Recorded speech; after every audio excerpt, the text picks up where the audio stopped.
I am John Kennedy, the 35th President of the United States. Watch other episodes of this channel to understand how, through technology, I am here with you today. I came to tell you about what was perhaps the most important day in human history. Did you know that the world came very close to ending in 1962? It was a crisis without precedent when two nations, the United States and the Soviet Union, faced each other over power, fear, and survival.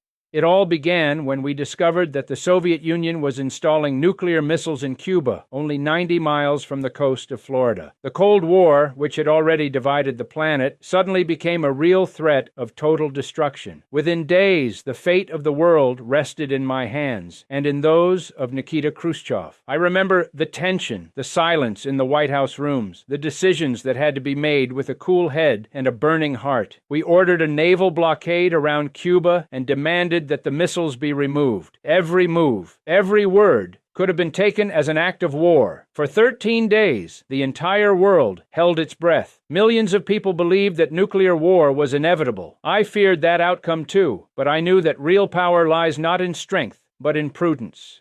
Dialogue became our last hope. I sent secret messages, negotiated in silence, and in the end, Khrushchev agreed to withdraw the missiles, as long as the United States promised not to invade Cuba and removed its own missiles from Turkey.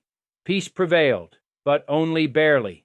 The Cuban Missile Crisis was more than a political confrontation. It was the moment when humanity stared into the abyss and chose to step back. I learned that courage is not pulling the trigger, but preventing it from being fired. Today, looking at this new world you live in, I wonder about the threats that still exist. Have we truly learned from the past, or are we only waiting for the next crisis to remember the value of diplomacy? And you?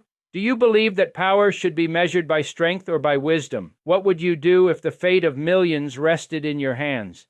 Share your thoughts in the comments. Spread this story to remind others that peace is the true victory. And subscribe to Marvels and Mysteries. History continues, and you are part of it.